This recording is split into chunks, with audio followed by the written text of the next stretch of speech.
económicas. Y esto provocó que se fueran decretando cuarentenas, tanto en la ciudad de Santiago, en forma territorial, nosotros le llamamos comunas, son lo que se parece a las colonias de ustedes, una cosa así, y, pero no pudiendo evitar el intercambio de ciudadanos que se trasladaban desde una zona en cuarentena a una no en cuarentena. Hago esta apreciación porque quiero entrar a un punto que desde mi especialidad me preocupa muchísimo y quiero, creo que se va a generar un debate importante y bastante interesante. Nosotros a partir del 18 de octubre del año pasado, no sé si muchos pudieron haber visto, estábamos sufriendo lo que se denominó, entre comillas, un estallido social. Es decir, hubo una situación en la cual se pusieron en el tapete unos reclamos que nunca había pasado, las que se produjeron, con comillas, la violencia que se produjeron, una reacción de las policías bastante violenta igualmente, y todo esto de la pandemia nos toca en una situación en que teníamos un gobierno más o menos cuya aprobación presidencial no superaba el 6 o 7% de la aprobación ciudadana. Ante este escenario, se empiezan a adoptar estas medidas de pandemia y resulta que el país empieza a entrar en una especie de recesión económica, manifestaciones sociales muy fuertes, estado de sitio, incluso toque de queda, cuestiones que nosotros no vivíamos, yo diría, desde aquellos años del gobierno del general Pinochet. Puesto este escenario, entramos hoy día a directamente conversar, bueno, cómo se reaccionó por parte del organismo al cual de alguna manera me toca trabajar más cercano, que es el Poder Judicial. El Poder Judicial trató en toda esta situación de mantener equilibrado lo que era el servicio de justicia, realizando, manteniendo sobre todo en el área penal, todas aquellas audiencias que fuesen necesarias. Nuestra Corte Suprema, nosotros somos un Estado unitario, por lo tanto tenemos una sola Corte Suprema, dictaminó una serie de medidas tendientes a que se desarrollaran las audiencias de carácter urgente vía Zoom. Nosotros tenemos un sistema procesal penal acusatorio, verbal, adversarial, tratando de que se equilibraran lo que eran los derechos de los justiciables con también lo que era aquello que requiere necesariamente un sistema procesal penal, como es, desde mi perspectiva, una justicia dentro de un plazo razonable. Es decir, que no se eternicen los procesos. Ustedes comprenderán, estimados amigos, que esta mezcla de estallido social, pandemia, produjo realmente o está produciendo una situación bastante compleja en el ámbito de la justicia. Si bien se han adoptado algunas medidas para que se desarrollen estas audiencias, se ha producido suspensión de las mismas, aquellas que no resultan importantes. El problema es que las que no resultan importantes para el justiciable sí son muy importantes, como por ejemplo todas las audiencias de preparación de juicios orales y las audiencias de juicios orales propiamente tal. Se están desarrollando casi todas las otras, controles de detención, emisión de medidas cautelares, etc. Ahora, efecto de esto, o efectos graves de todo esto, porque desde el área que uno se haga cargo, creo que va a encontrar una infinidad de problemas, y como estamos planteando desde mi punto de vista, ideas fuerzas del panorama de mi país, creo que una de las cuestiones más duras que nos estamos encontrando hoy en día son las situaciones carcelarias. ¿Cómo equilibramos los derechos humanos de aquellos que están con su restricción conforme haber cometido algún ilícito o se está investigando el mismo? Ellos están sancionados a una restricción de su libertad de circulación. Pero hoy en día, esos recintos carcelarios resulta que son la antítesis de las medidas que se requieren para controlar esta pandemia. En Chile estamos hablando de cuarentena, estamos hablando de pudiésemos decir,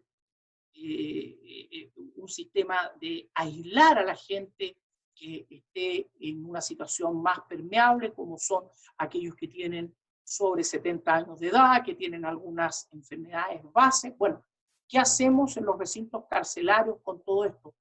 Sabemos que en Latinoamérica no existen hoy en día ningún tipo de facilidad en nuestras cárceles para poder respetar este tipo de situaciones. Más aún, se plantea la cárcel que cobija a aquellas personas que están cumpliendo condena por violación a derechos humanos del periodo de General Pinochet, que son casi puras personas de sobre 75 años, que están en una cárcel que tiene mayores comodidades, que se puede respetar estas distancias sociales, entre comillas, y se dice, bueno, ellos no tienen derecho a poder hacer lo que sí se tomó como medida para algunos delitos. Se dictó un indulto presidencial para aquellos que estaban cumpliendo condenas por delitos menores, pero que tenían edades de sobre 65 años y que estaban en una situación de salud que pudiese dejarlos muy propensos a ser contagiados. ¿Y por qué digo que este es un tema sensible? Porque el sistema nuestro de Gendarmería de Chile, son los custodios de los que están privados de libertad, no tiene hospitales o centros hospitalarios en que puedan tomarse medidas de aislamiento, de estas camas críticas, etc. Entonces, ¿qué hacemos con aquella población carcelaria? Opción 1, se les otorga este indulto y van a cumplir arresto domiciliario total a sus casas. Opción 2, los dejamos en los recintos penitenciarios y se enferman, tienen que entrar al sistema de salud normal y ocupar aquellas camas destinadas a los otros ciudadanos. Ustedes comprenderán que la reacción ciudadana ante una situación de este tipo puede terminar siendo bastante violenta. Hoy en día la cárcel, una de las cárceles más grandes de Chile, queda en una de las poblaciones o comunas como Puente Alto, que tiene la mayor población y que tiene uno de los mayores grados de personas contaminadas. Entonces, creo que esto está empezando, nosotros se ha proyectado que Chile está en estas próximas 2 semanas en la parte más alta de la curva de contaminación. El día de ayer se informó que los reactivos para tomar los exámenes para detección del coronavirus se habían acabado en la región metropolitana. Es grave la situación, es violenta la situación, y creo que las medidas, como dijo el diputado, el doctor Caro, se han tomado a medias. Creo que todas estas medidas realmente se han tomado a medias y lamentablemente no están siendo oportunas. Con esto finalizo y quedo abierto posteriormente a la conversación que se plantee. Muchas gracias. Muy bien, muchas gracias por su intervención, doctor Carlos Castro. Y quiero aprovechar para dar la bienvenida también al presidente de la Red Internacional que se ha unido a esta liga con nosotros, el licenciado José Trinidad Padilla López. Bienvenido, gracias, licenciado, por estar aquí acompañándonos. como presidente de la Red Internacional de Derechos Humanos y Derecho Internacional Humanitario. Gracias. Enseguida quiero ceder el... Gracias, Janet. A usted, maestro. Quiero ceder el uso de la voz al doctor José Jesús Becerra Ramírez para que nos dé su punto de vista. Gracias. Muchas gracias, maestra. Es un gusto de nueva cuenta estar aquí con ustedes en este foro para deliberar dos aspectos muy interesantes que son los pilares fundamentales de los nuevos estados constitucionales o los que se aspiran a ser estados constitucionales, y es el tema derechos humanos, el aspecto de los derechos humanos y la justicia, dos factores fundamentales de las concepciones de los estados contemporáneos modernos y que pues impulsan al espíritu de armonizar eso, los derechos reconocidos en el ordenamiento, para llegar a la justicia. Términos ambos muy amplios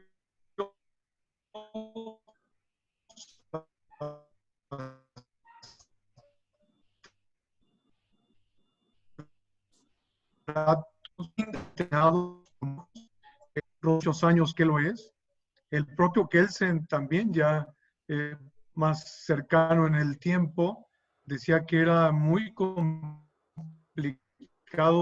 hablar de la justicia como algo absolutamente racional, porque la justicia decía términos morales o pretensiones morales sí justificadas, pero que pues por las diversas formas de pensar y el pluralismo existente a veces se complica.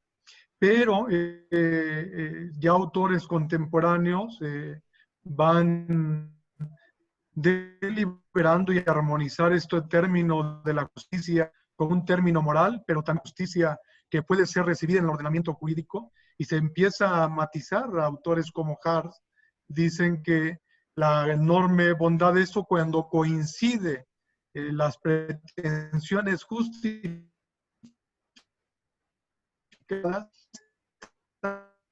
son incorporadas, se incorporen al ordenamiento constitucional, y eso es el signo de los estados contemporáneos. Y es ahí donde Ferrajoli ya en la época actual dice que el signo distintivo de los constitucionalismos contemporáneos es eso, que esas pretensiones morales, que lo decía al inicio el diputado Caro, por el simple hecho de ser hombre que lo tenemos, pues cuando el ordenamiento constitucional lo hace suyo, pues es el signo distintivo ahora de estos nuevos constitucionalismos modernos que armonizan el término de las pretensiones morales críticas, pero que conforme se va impulsando, estas pretensiones morales críticas se convierten en pretensiones morales públicas,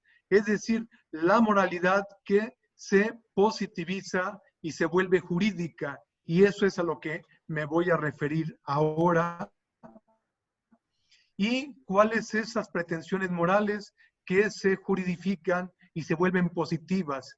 ¿Y qué es el signo distintivo del constitucionalismo? Pues son los derechos humanos. Entonces, esa armonización entre justicia y derechos humanos, pues es la aspiración del Estado moderno contemporáneo, como dice Ferrajoli. Y en ese sentido, una emergencia como la que estamos viviendo, pues pone a prueba quienes verdaderamente asumen esos derechos en serio, como le dijera Ronald Dworkin, que en verdad para convertirse en un Estado constitucional. Entonces, en una situación de esta naturaleza, como un factor de legitimación del Estado democrático, social y constitucional. ¿Y por qué lo digo?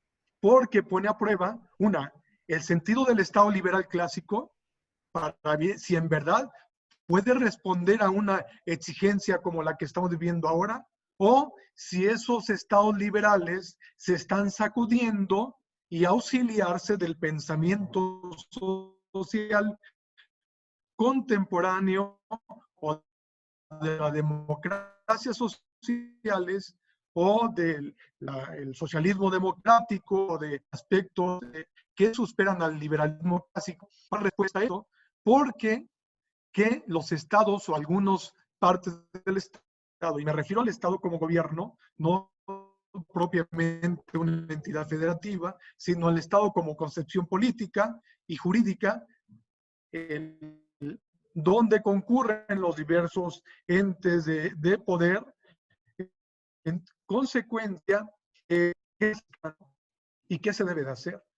Entonces, el Estado liberal clásico que dejaba todo al mercado, ya vimos que los estados liberales, donde el Estado está muy reducido, pues ahora están corrigiendo rumbo y están incluso hasta obligando a empresas transnacionales residentes en ámbitos territoriales específicos a limitarles su producción o a incentivarles o hasta casi obligarles a que produzcan para esto. Entonces, se está corrigiendo el Estado contemporáneo.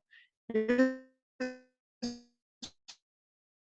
también nos lleva a decir que se tiene que hacer una circunstancia como esta. No es una bolita de cristal, pero organizaciones a la protección de días pasados, es un declaración muy interesante que plantea hacia dónde deben recurrir los estados para no incurrir en omisiones.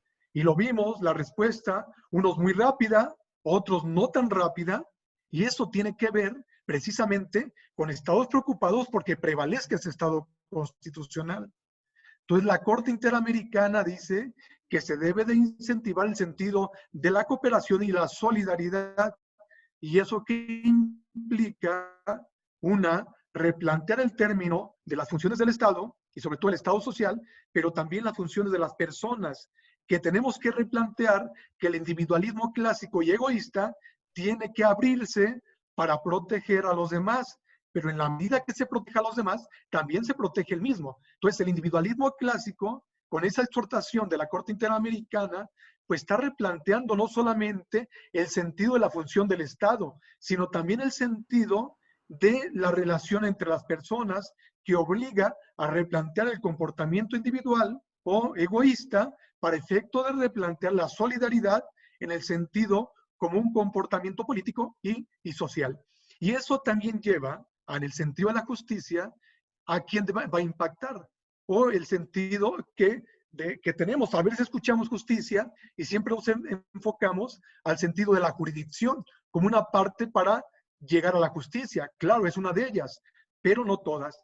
Y esto replantea que el sentido de la justicia, que decía al inicio, pues el propio Ferrajoli menciona, cuando aborda la democracia y la teoría de la justicia y la relación con la democracia y el constitucionalismo, que todos los entes están o se replantean, los entes del Estado, y me refiero al ejecutivo, legislativo y judicial, entendida la justicia, no confundiendo como la jurisdicción, que es fundamental para su garantía y protección cuando los otros ámbitos no lo realizan.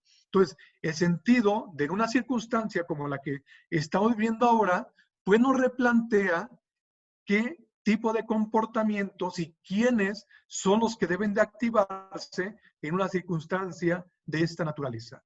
Porque también por omisiones se pueden violentar derechos humanos al no actuar ante una circunstancia o una calamidad como lo estamos viviendo ahora. Afortunadamente, en nuestras latitudes, en nuestro ámbito local, inmediatamente se dieron medidas para efecto de responder a una situación excepcional. Pero esto también nos replantea varias cosas. ¿Hacia qué grupos o qué sentido para no incurrir en discriminación se tiene que atender? O sea, justicia, la Corte Interamericana son los grupos vulnerables o en situación de desventaja. Entonces, se tiene que hacer acciones afirmativas o positivas por parte de los tres ámbitos de poderes para efecto de atender esas situaciones en vulnerabilidad que nuestras sociedades tienen. Pero también los entes del Estado se encuentran con la enorme disyuntiva. tenemos recursos escasos. Los derechos se tienen que garantizar, pero también hay periodo de escasez. Y luego está los mandatos progresivos que tiene que los indicadores ir ampliando y no en forma regresiva. Una situación complicada, donde los estados se ven en periodos de escasez de recursos, ¿qué se tiene que hacer? Y más cuando el protocolo de San Salvador de derechos sociales, económicos y culturales dice que los estados tienen que hacer hacer uso del máximo de los recursos disponibles para responder de forma progresiva. Pero ¿qué pasa si los recursos están escaseando? Y esto nos lleva a limitar también ciertos derechos. ¿Y a cuáles derechos les vamos a darle prioridad? Entonces, obviamente, ahí nos dice, sin discriminación, sino la Corte dice, como esta averación de regreso, están viendo ante la impotencia de atender ciertos derechos por canalizar a otros derechos. Entonces, esto nos está replanteando muchísimo la función de los órganos del Estado, la función de los particulares, de la sociedad en su conjunto, sobre qué se tiene que hacer para aspirar a un verdadero Estado constitucional y democrático de derecho. Porque también nos lleva a que en un periodo de esta naturaleza hay un coto vedado o hay un ámbito de lo no decidible que ni en situaciones de excepción se tiene que tocar, como es el acceso a la justicia y otros más derechos. Entonces, la Corte Interamericana replantea e incluso hace mención de sentencias muy recientes que hablan para proteger la salud, el agua y los alimentos. Entonces, esto nos lleva a replantear muchos paradigmas sobre el tema de la construcción política, lo que el Estado tiene que hacer y que los particulares tienen que hacer para atender precisamente esos grupos en situación de vulnerabilidad, en situaciones como la que estamos viviendo ahora. Entonces, yo con esto cierro esta primera intervención, pues diciendo que nos replantea la justicia. Los derechos pueden ser el catalizador, pero también el factor de legitimación de esos estados constitucionales para que en verdad digan somos estados constitucionales porque respetamos los derechos y aspiramos a la justicia, esa justicia moral, pero reconocida en el ámbito positivo, en la Constitución o en los tratados, esa moralidad materializada en derechos fundamentales, reconocida en el ordenamiento, positivizada y juridificada, que nos lleva a lo que en verdad se tiene que aspirar, incluso en una situación de excepción como la que estamos viviendo ahora. Bien, muchas gracias, doctor Jesús Becerra. Y bueno, voy a ceder el uso de la voz al doctor Eduardo Moel Modiano. Nada más quiero hacer una precisión. El diputado Salvador Caro, tengo entendido que tiene que salir a las 6 de la tarde. Por si, bueno, vemos que se desconecta, es porque ya tiene un compromiso previamente adquirido, diputado. Entonces, bueno, doctor Eduardo Moel, por favor, si nos gusta plantear su posición. Gracias, Janet, muy amable. Lo bueno de hablar al final siempre es que hay un poco ya que decir, entonces podemos irnos más rápido que todos. Pero justamente todos hablaron de lo que sucede y de lo que debería ser. Y yo voy a hablar desde el centro de lo que me tocó vivir en el Poder Judicial en Jalisco, y puedo hablar por todo México, que ha sido muy similar, en el que claro que podemos aspirar y gozar y pensar que todo está en la Constitución y que todo está muy bien y que vamos a poder ponderar los derechos y hacer lo que es correcto, como decía el doctor Jesús correctamente. Hay que buscar siempre el deber ser y lograr esa ideal de Estado constitucional. Sin embargo, nuestro gran reto es que todo eso se traduzca en bienestar a la gente, es decir, que pueda llegar. Y para ello necesitamos los canales, las instituciones en los que las personas puedan acudir y arreglar ese tipo de temas. ¿Para qué? Para estar todos dentro del mismo nivel o dentro de la misma posibilidad de vernos beneficiados de pertenecer a un Estado.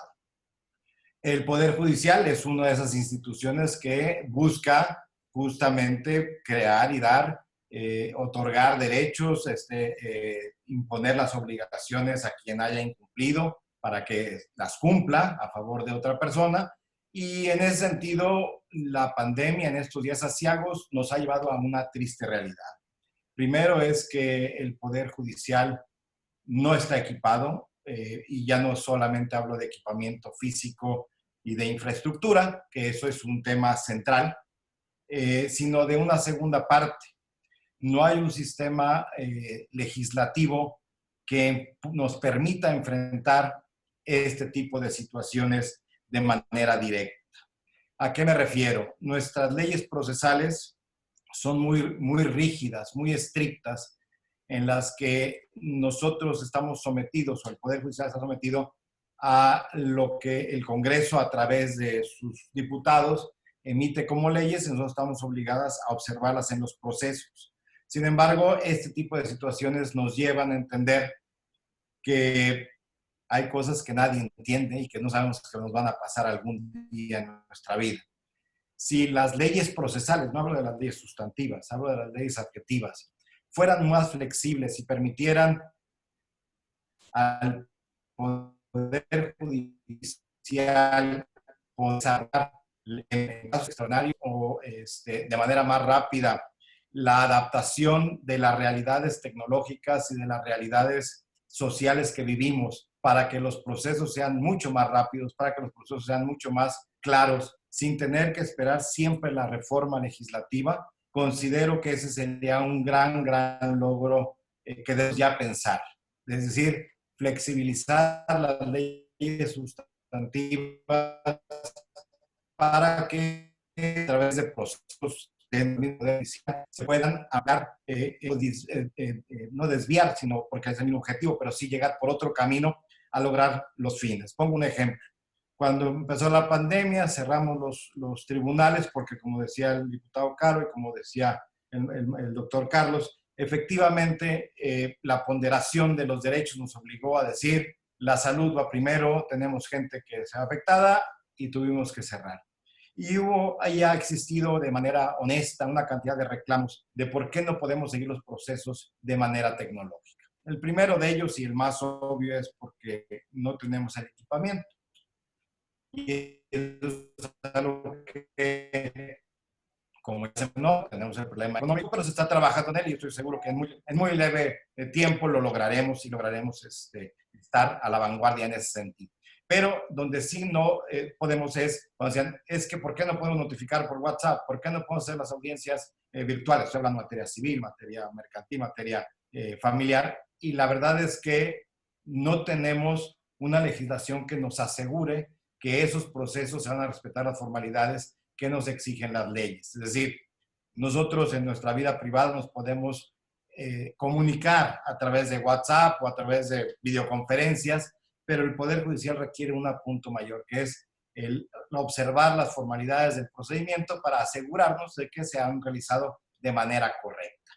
Y desafortunadamente, como no tenemos en la legislación la posibilidad de entrar a esos niveles, pues no podemos desarrollar un protocolo que nos permitiera crear y actualizarnos en este sentido. Y aquí voy a una parte importante, porque hoy es el WhatsApp, mañana va a salir otro elemento que es más rápido y más seguro y más conveniente, y vamos a seguir hablando de otro tipo de situaciones. Pongo el mismo ejemplo de la realidad.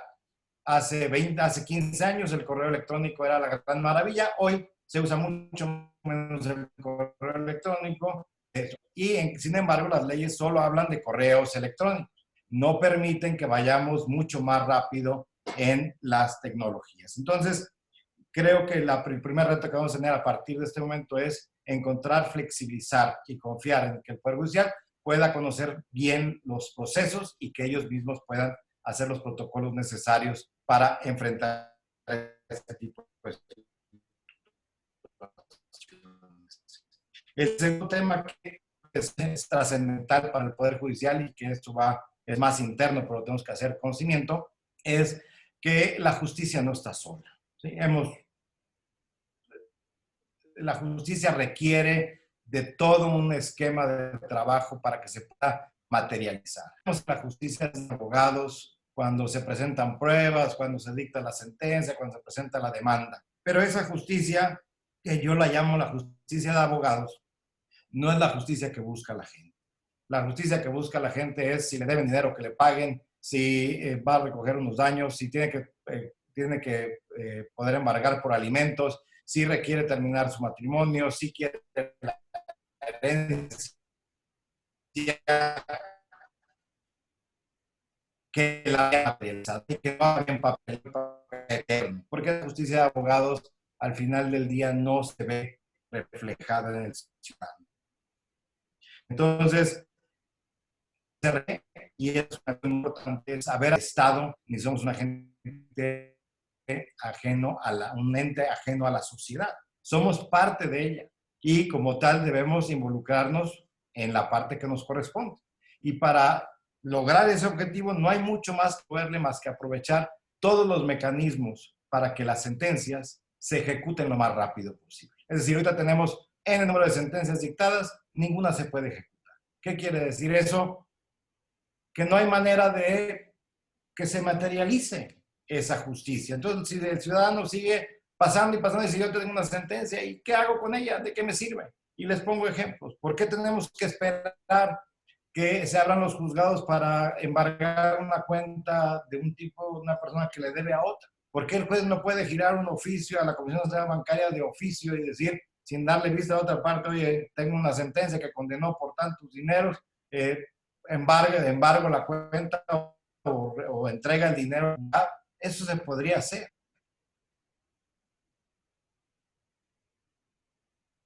Pero tenemos una formalidad del pago de la sentencia, es decir, la verdad legal ya decretada. No es que estemos violándole el derecho a nadie, la sentencia ahí está. Ya tuvieron su derecho de audiencia, ya tienen su derecho de defensa, ya se decretó la sentencia. Y por lo tanto, el hacer un proceso dentro del proceso, pues no está haciendo que la justicia llegue a las personas. Y esta pandemia, este motivo, nos dio a entender que el Poder Judicial necesita, obviamente, aliarse de todo el sistema ajeno al Poder Judicial para hacer cumplir sus sentencias. Tenemos que tener convenios con Hacienda, tenemos que tener convenios con los bancos, tenemos que tener para que nos permitan agilizar la ejecución de sentencias y quitarnos el tema de hacer una justicia de abogados para que hagamos una justicia de las personas que acuden a nosotros. Estas lecciones que nos dan tan duros son esos tiempos que nos deben dar la oportunidad de reformar la forma en que vemos el derecho, que vemos el sistema de justicia, en el que entendamos que el centro en ellos no son los abogados, no son ni siquiera el Poder Judicial, es el justiciable. Y todos nuestros esfuerzos deben ir pendientes a que se consiga esa situación sin que sea complicado, sin que sea difícil, que nos aprovechemos de las tecnologías, que nos aprovechemos de los momentos de avances y que mañana va a haber otros y que tenemos que estar a la vanguardia. Entonces, no podemos estar al ritmo del sistema legislativo. Y por el otro lado, necesitamos acelerar la ejecución de las sentencias. Es un gran problema en el país, un gran problema en el Estado, que las sentencias no se están ejecutando y por lo tanto no están llegando la realidad, la justicia, el restablecer el orden constitucional, restablecer el orden legal a los ciudadanos. Y entonces esta pandemia nos da a entender que necesitamos pausar y reasumir el compromiso de voltear a ver para quiénes nos debemos. Ya nos debemos a la ciudadanía. No me quiero pasar más del tiempo, estoy abierto a este tema y a mi segunda exposición. Tengo preguntas que tengan que hacer, con mucho gusto. Gracias por todo.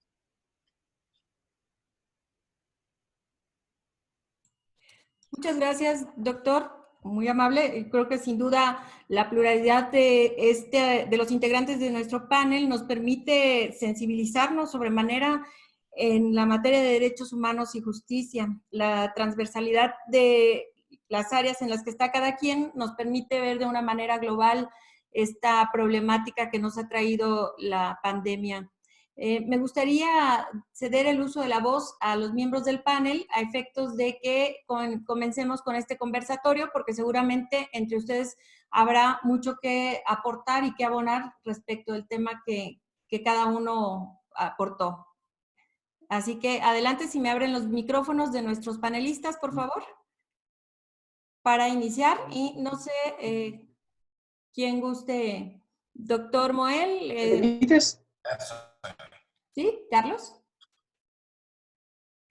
Bien, que un poco relacionado con lo que señalaba recién el doctor Moel. A ver, creo que hay una cuestión que desde mi perspectiva hoy nos ha dejado en claro la pandemia. Creo que necesariamente la justicia que se requiere es aquella justicia en la cual los intervinientes, los que reclaman lo justiciable, vean a los jueces que la oralidad, la publicidad, el sistema adversarial, cualquiera que sea la naturaleza del conflicto, yo creo que ya superamos esto que era, estas reformas procesales penales latinoamericanas partieron por los sistemas procesales penales, pero creo que esto ya hoy está superado. Y quiero tomar una parte de lo que señaló el doctor Moel. Nosotros, al ser un Estado unitario, nuestra Corte Suprema sí tuvo o tiene facultades constitucionales para haber dictado aquellas medidas tendientes a que las audiencias, respetando lo que eran estos principios que ya he señalado,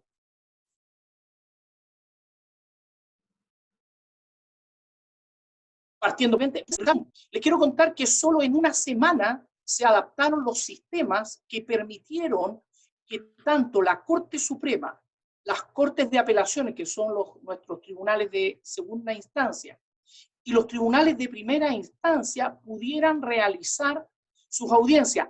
Evidentemente, la cantidad de causas no era la misma que se pueden ver normalmente, porque se tuvieron que empezar a adaptar estos sistemas que a veces se cortan, que hay que conciliar los horarios, que tenemos que estar todos de acuerdo, pero creo que este es el gran cambio que en materia judicial vamos a tener. Ya no va a ser necesario que estemos esperando en los tribunales, haciendo fila, esperando turnos, cosas así. Creo que darle las facultades a los tribunales superiores para que a través de las normativas, nosotros les denominamos los autos acordados, implementen estos sistemas, va a provocar que efectivamente este cambio, producido por la pandemia, tenga algo de positivo y que nosotros tengamos una justicia que se pueda adaptar a esta modernidad y a esta tecnología. Si me permite hacer un comentario a lo del doctor Carlos. Nada más para igual si puedo seguir perfectamente el sentido. En Chile el órgano constitucional o la legislación permite al Tribunal Supremo establecer una normatividad, una legislación propia para la cuestión procesal y la pueden variar de tiempo en tiempo. Hay algunos límites respecto a cuándo puede o cómo debe actualizarla. Es una pregunta para conocer, porque creo que es un tema súper interesante en el sentido de que podemos ir acelerando la legislación a la realidad sin esperar los tiempos complicados que a veces tiene la política.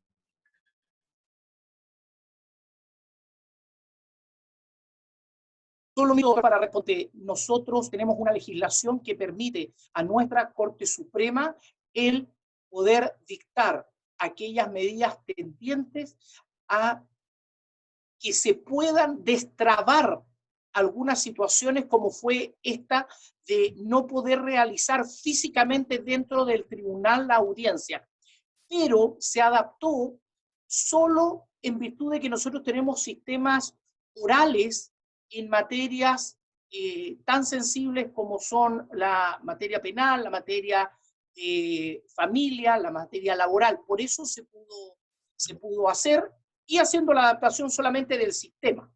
Eso para no quitarle más tiempo a los otros expositores. Perfecto. Gracias.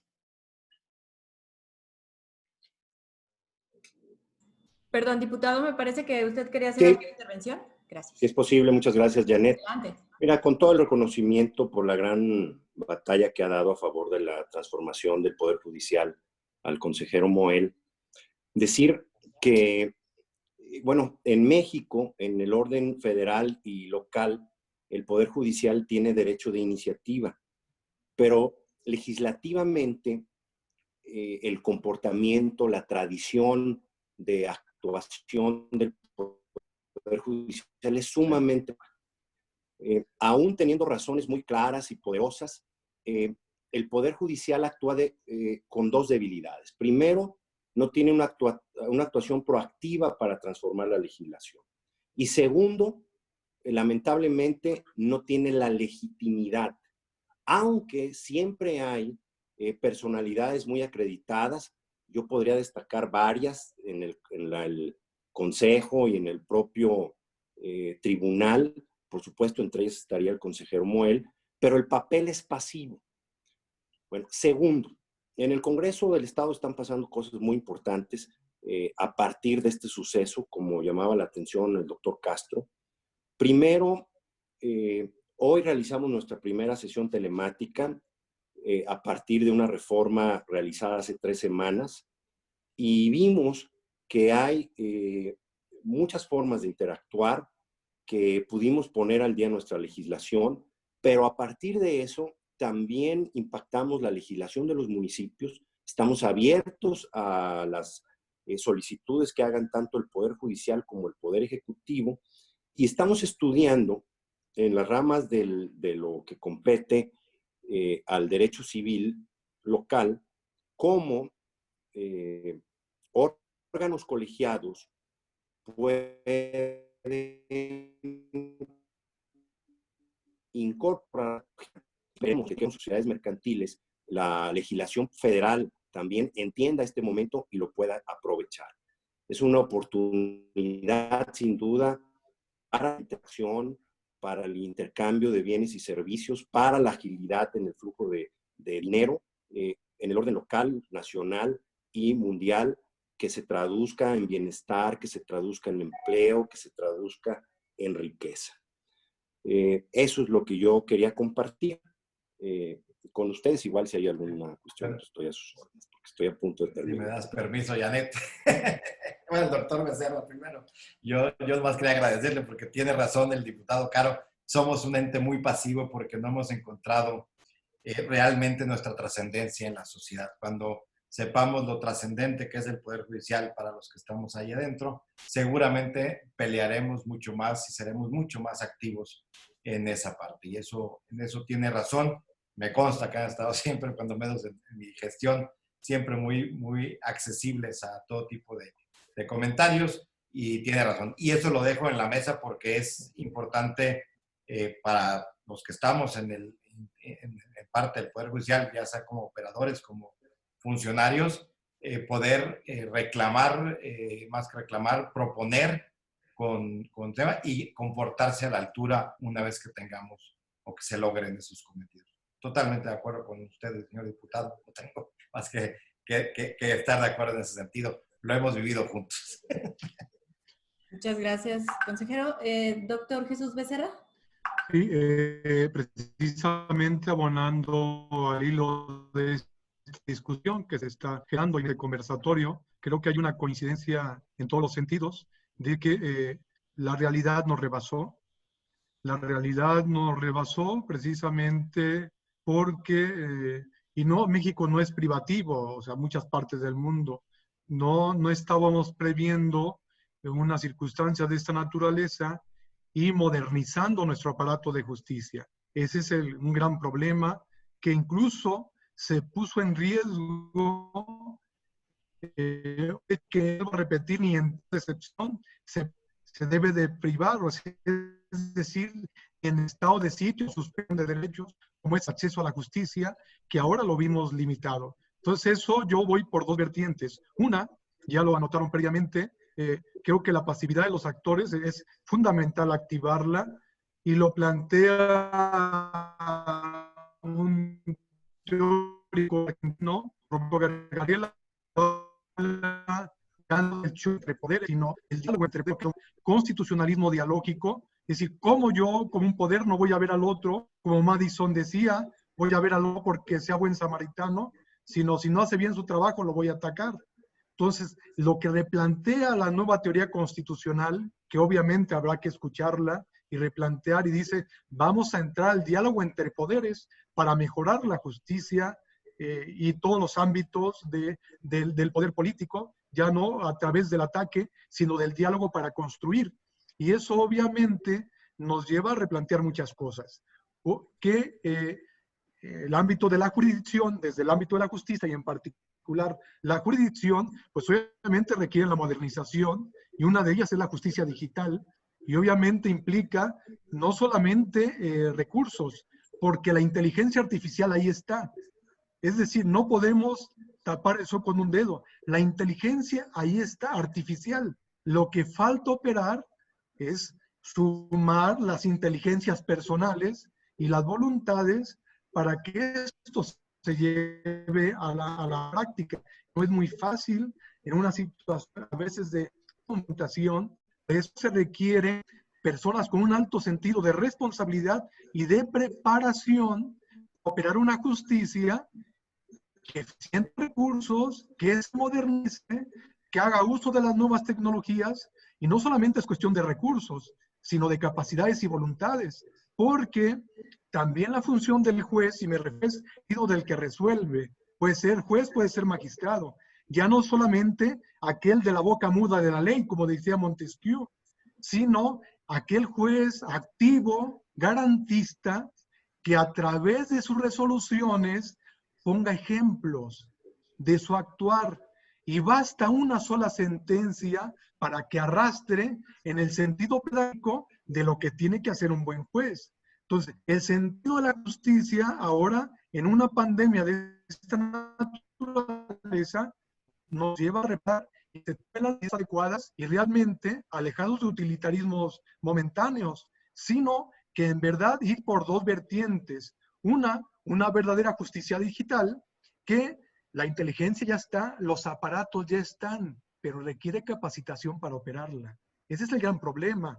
Y el otro en el sentido del fondo, del conocimiento del que realiza o participa en la jurisdicción, del activismo, y obviamente, por eso muchos teóricos como Rodolfo Vázquez dice, ¿qué tipo de jurisdicción necesitamos? Necesitamos aquel que dialogue, que esté abierto, que esté preparado, que esté abierta a las tecnologías, porque la tecnología no se maneja sola. Entonces, realmente creo que la coincidencia va en mucho sentido, que depende mucho de, obviamente, de recursos, pero yo creo que es más de voluntades y de capacidades para sumar el sentido del diálogo entre poderes, otra, las capacidades individuales que potencien lo que ya está. No vamos a descubrir el hilo negro. La investigación y las nuevas redes están al alcance de un clic. El tema, dicen los teóricos de las nuevas tecnologías y de la innovación, tenemos que seleccionar qué tipo de conocimiento y de información es la que vamos a depurar para aplicarla. Entonces, obviamente, nos lleva a replantear mucho. Ya lo adelantó el diputado Caruna, es el diálogo entre poderes. Otro, el uso de la inteligencia artificial, sumada de la inteligencia personal.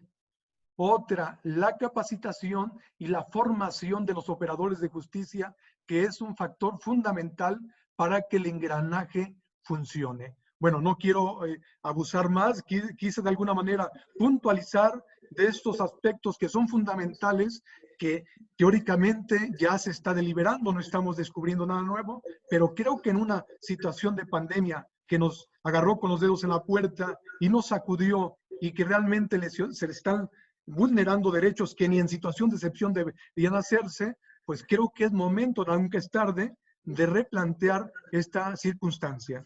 ¿Qué es cuánto? Muchas gracias y felicidades a todos. Hasta luego. Gracias. Con el permiso de ustedes. Hasta luego, un gusto. Gracias. Bueno, pues yo creo que estos puntos de reflexión a todos nos tiene sensibilizados con un poco la piel chinita por todo lo que se viene y lo que implica esta pandemia y esta situación y todo lo que involucra. A mí me gustaría, si es que no tienen algún otro comentario en puerta, para dar pie a las preguntas que tenemos por Solo una cuestión final. A mí me ha tocado hace ya muchos años compartir en varios estados mexicanos lo que ha sido la capacitación en la reforma procesal penal, capacitar jueces federales, defensores federales, etc. Entonces, y en estos últimos 10, 12 años, cómo se ha producido esta idea, se ha ido mermando en una legislación. Pero me parece muy adecuado lo que decía el doctor Becerra, que de alguna manera, si nosotros queremos exigirle al Poder Judicial, al órgano judicial, hay una cuestión que para mí resulta básica, que es la confianza. Si nosotros no confiamos en nosotros no hacemos la distinción entre los jueces, los magistrados, los jueces hablo en general, independiente del nivel en que ellos estén. Pero si nosotros no confiamos en nuestros jueces, creo yo que ningún sistema va a resultar.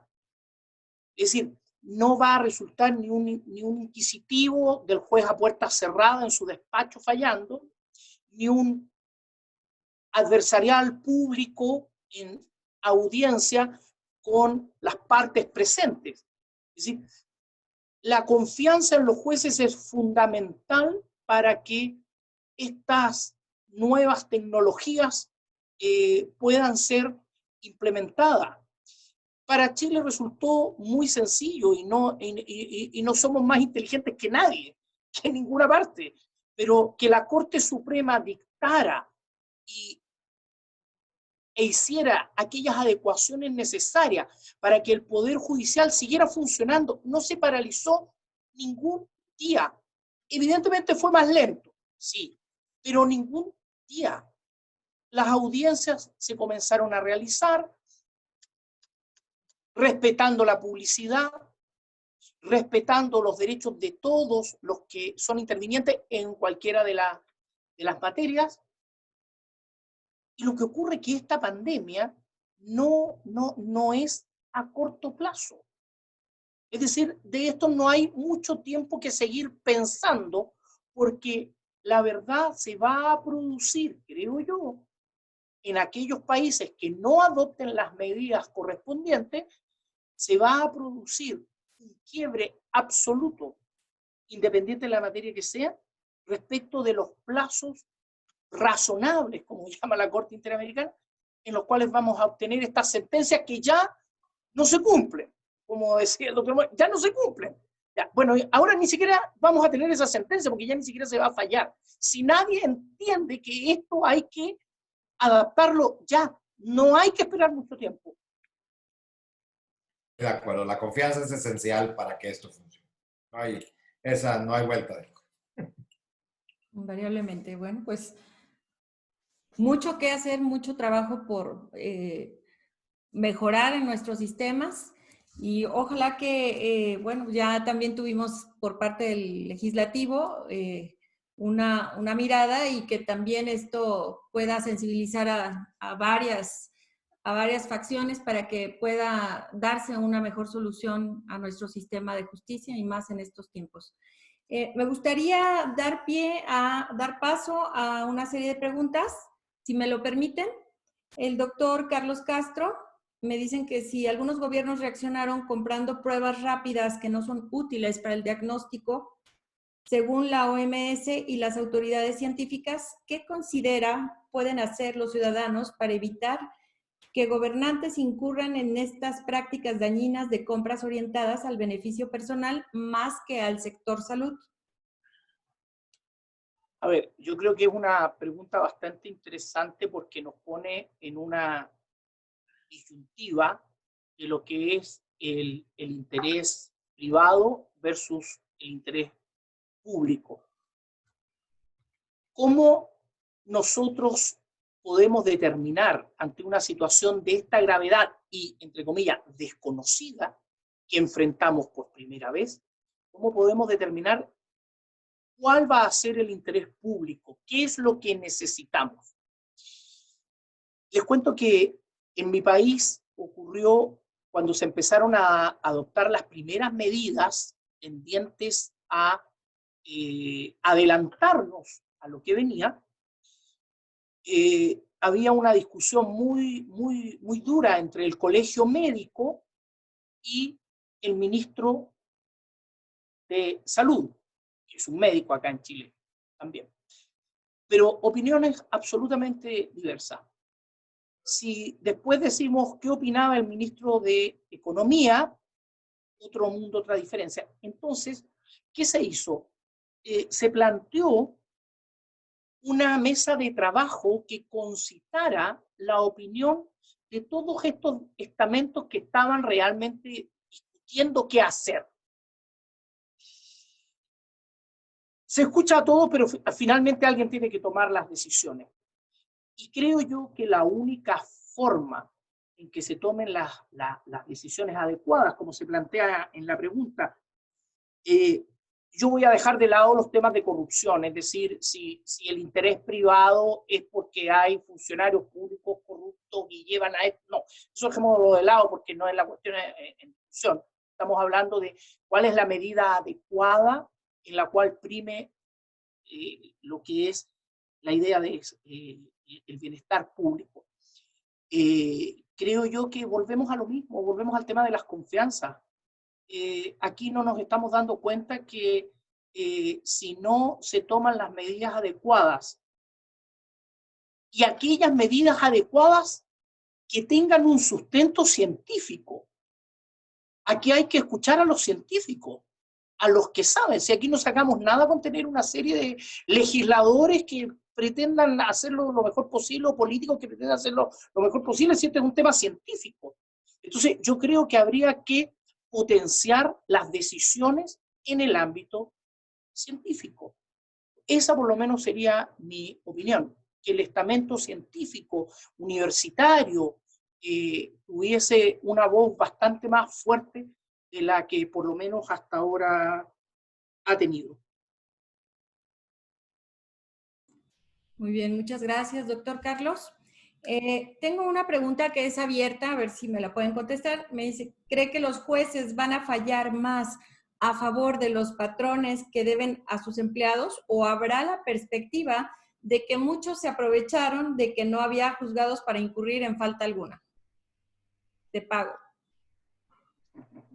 ¿Estamos hablando de trabajadores o de Trabajadores, sí. Bueno, de los trabajadores, yo quisiera pensar, como decía el doctor Carlos correctamente, que hay un grado de lo que es correcto. Y cada caso se tomará de acuerdo a sus circunstancias. Es decir, seguramente habrá quien se haya aprovechado de esta situación para correr a algunas personas de manera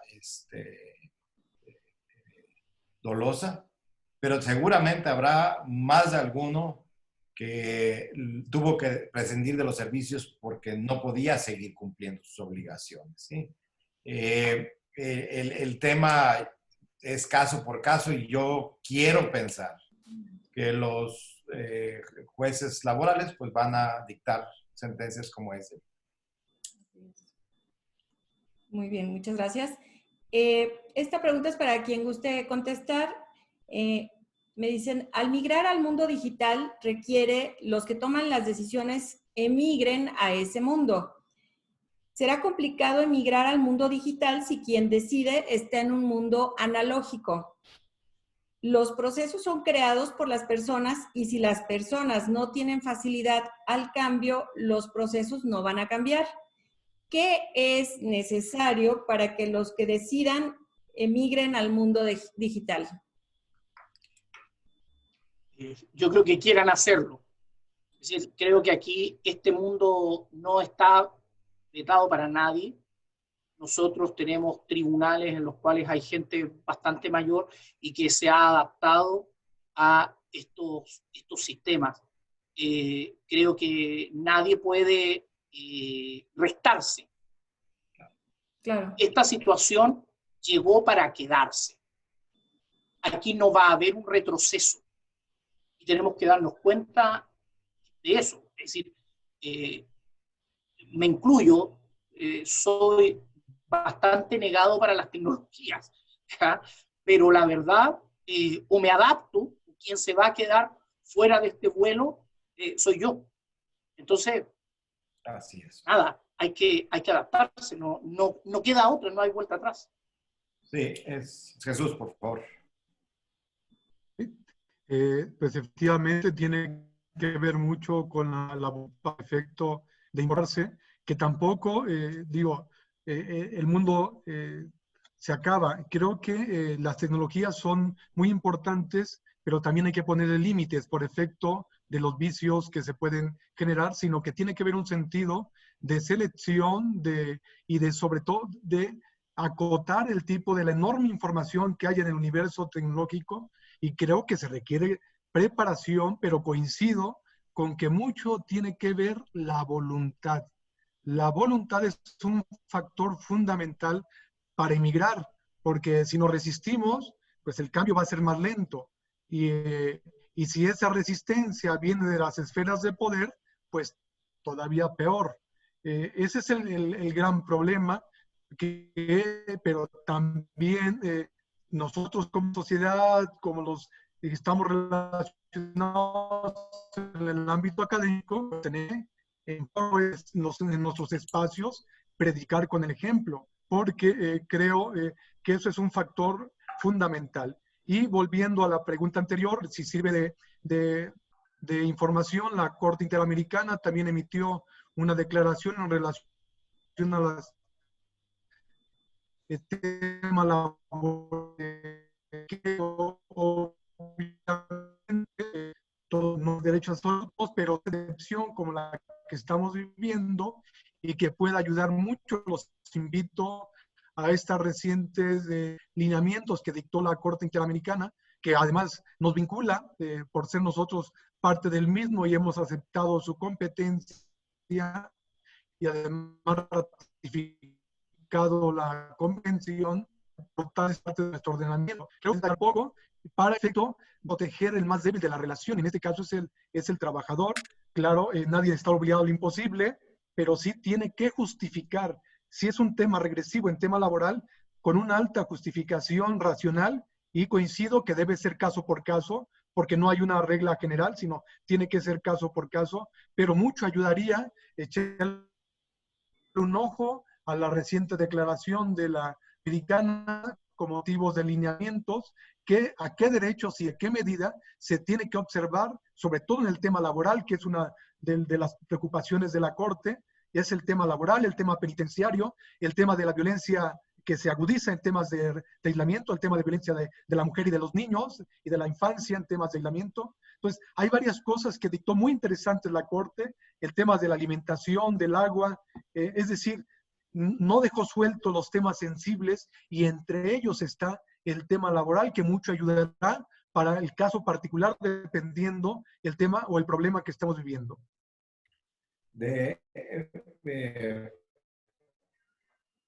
Si me permite agregar el tema de adaptar, de entender, volvemos al mismo punto. ¿A quién nos debemos? A los ciudadanos. Si los ciudadanos exigen modernidad, en la institución no puede decir, no me voy a hacer moderno porque me resisto. Porque lo que entonces estaremos haciendo es disasociarnos de nuestra obligación. ¿Para qué estamos si el reclamo es ese? Aparte de lo que decía el doctor Becerra, la Corte, porque la gente está reclamando esa situación. Si la gente reclama modernidad del Poder Judicial, no tenemos salida. Y el que no quiera estar en la modernidad, ahí está la puerta. Pero no podemos disasociarnos de la realidad que vive la sociedad, porque si nosotros, como nos ha pasado, nos resistimos a ese cambio y cada día nos alejamos de nuestra obligación, de a quienes nos debemos. De nada nos sirve a nosotros tener un oasis de vivir en el siglo XIX si no cumplimos nuestra posición de enfrentar la justicia. Y si la justicia la gente la quiere por los medios que se manejan, vamos siendo claros. Hay que estar asociados con la sociedad. Nos debemos a ellos. Yo tengo un ejemplo muy, muy grande en materia mercantil que va a aspirar a esta situación. Todos usamos el correo electrónico, pero en nuestra legislación mercantil el correo electrónico no es prueba. Tiene que ir vinculada con otra prueba para que tenga valor. Entonces todos usamos el correo electrónico, para la hora de llegar a juicio no vale. Pues estamos disasociando la realidad. Si todos usamos el telefonito para comunicarnos y no lo usamos para el sistema judicial, nos estamos disasociando de la realidad. Si no, todos utilizan las computadoras para hacer videoconferencias y no lo usamos, nos estamos alejando de la realidad. Y la realidad, la gente va a buscar esa realidad por los lados. Es muy grave pensar que vamos a un juzgado y todavía no encontramos libretas donde se apuntan los expedientes y no tengamos un sistema electrónico. Estamos disasociándonos y alejándonos de quien nos debemos. Y tenemos que tener mucho cuidado. Sobre la pregunta que compartieron, si los estados deben de regular la producción y el consumo de los productos médicos en una pandemia, ¿y qué se opina? Si el Estado regula la producción y los insumos. Yo hablaba al inicio que obviamente esto está replanteando las funciones del Estado y que nos lleva a una cierta intervención cuando estemos hablando de bienes públicos. Y en eso la salud es un bien público. Y pues no estamos descubriendo el hilo negro. En el pensamiento teórico y filosófico, desde las correcciones del Estado liberal, se planteaba la intervención del Estado, aquello que el mercado no puede prever, sobre todo esa mano invisible. Pues yo soy partidario, es claro, en una democracia constitucional sin excesos, pero sí de matizaciones al Estado liberal para que exista regulaciones como lo estamos viendo, porque si lo dejamos todo al mercado, ni los hospitales privados, ni la medicina privada está una respuesta a muchos aspectos de la producción en materia médica, de ahí que obviamente esto nos está haciendo una reingeniería sobre el sistema político y su operación en una situación, bien lo decían los panelistas, después de esto creo que nada va a ser igual, aunque a veces tengo mis matices porque nos olvidamos rápido de las cosas. Ojalá no sea así y nos lleve a replantear las funciones del Estado, la forma de impartición de justicia, la concepción de la inteligencia artificial y sobre todo, ojalá nos acuda como sociedad a que aquello que en la Revolución Francesa se planteó como un principio fundamental, como es la fraternidad y la solidaridad en personas, verdaderamente se asuma como una fonda. No solamente va a ser el Estado el que actúe, sino también nosotros como particulares. En mi opinión, respecto a la pregunta que nos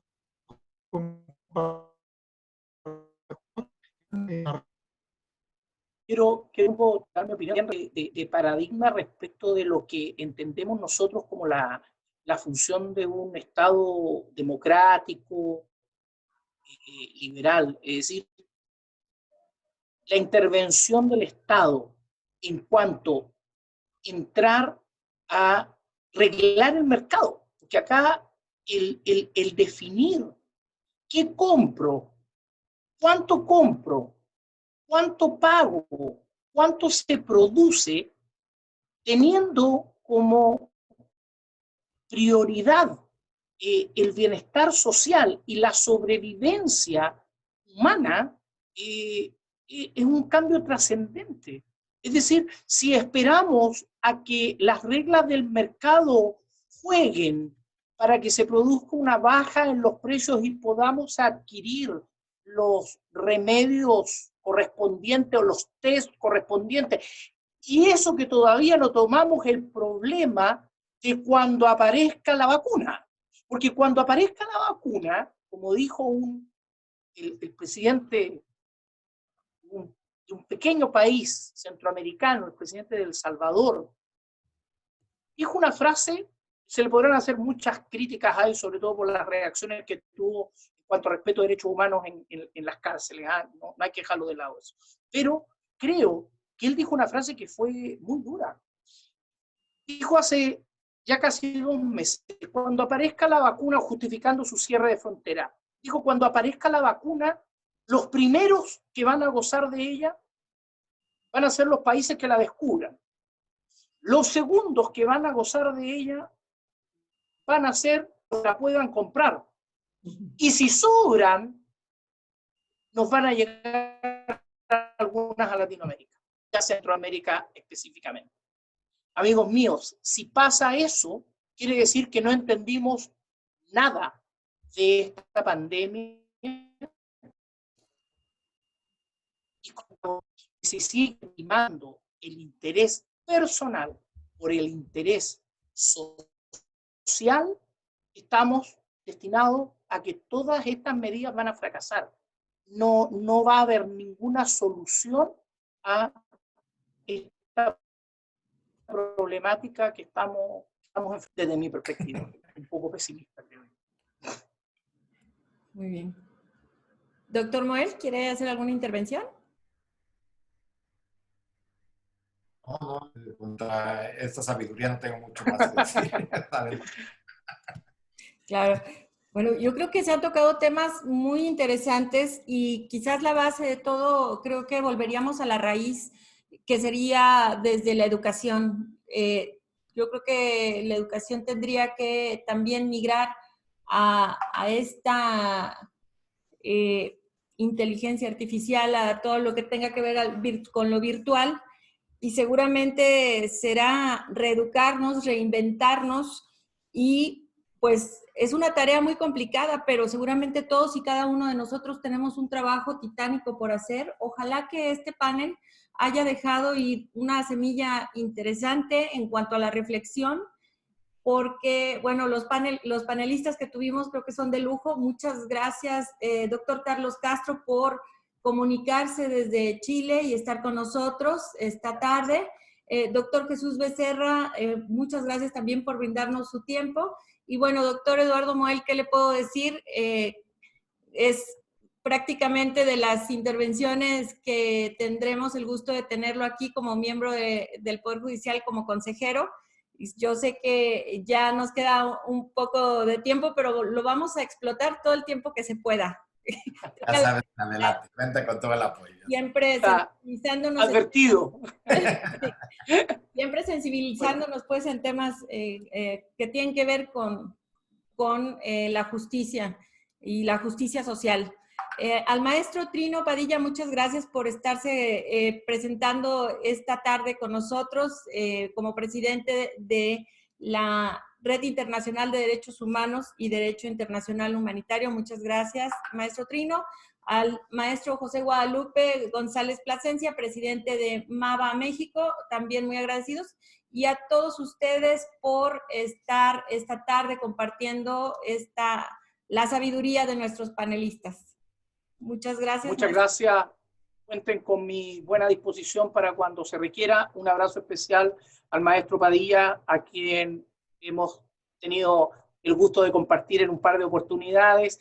Me alegra mucho verlo bien, y a todos ustedes mi mejor disposición para cuando se me requiera. Con la mayor alegría participaré en cualquier panel. Felicidades y cuídense mucho todos. Tenga la seguridad. Gracias. Gracias, Janet. Muchas gracias a todos. Un saludo y un abrazo. Muchas gracias. Y bueno, también quisiera dejarlos con una invitación para el día de mañana, que tendremos el último de los paneles que tenemos a cargo de nosotros como MAVA. MAVA México será nuestro panelista, el doctor Alejandro Góngora, que es el fiscal de Derechos Humanos, el maestro Mario Alberto Esparza Zamora, con aspectos que tengan que ver con intervención en crisis, y el doctor Marcos Pablo Molesnik, que es especialista en seguridad nacional. Y moderando este panel será el doctor Eduardo Moel Modiano, a quien tendremos el día de mañana. Y pues no nos queda más que agradecer pues la atención que tuvimos de parte de todos ustedes, muchos comentarios agradeciendo a nuestros panelistas, y pues quedan cordialmente invitados, señores panelistas, a estar todas las veces que gusten, tienen las puertas abiertas. Muchas gracias. Gracias a todos. Una buena tarde, gracias. Hasta luego. Gracias. Gracias a todos. Maestro Trino, hasta luego. Sí, muchas gracias, Janet. Gracias por tu conducción de esta interesante mesa. Y gracias a los panelistas. Gracias, maestro. Gracias, maestro. Un saludo, maestro. Un saludo, Jesús. Un saludo, Samuel. Gracias. Gracias, maestro. Muy amable. Bueno, y también el diputado que tuvo que retirar, pero realmente muy interesante esta mesa, y pues a nombre de la Red Internacional de Derechos Humanos les agradezco muchísimo esta participación, y espero que nos volvamos a ver en la siguiente, la de mañana. Felicidades por la organización y la temática desarrollada. No, a todos. gracias. Gracias a ustedes que nos aportan tanto. Que tengan buena tarde. Gracias, maestro. Gracias. A todos. Hasta luego. Igual. Gracias. Chao. Chao. Chao.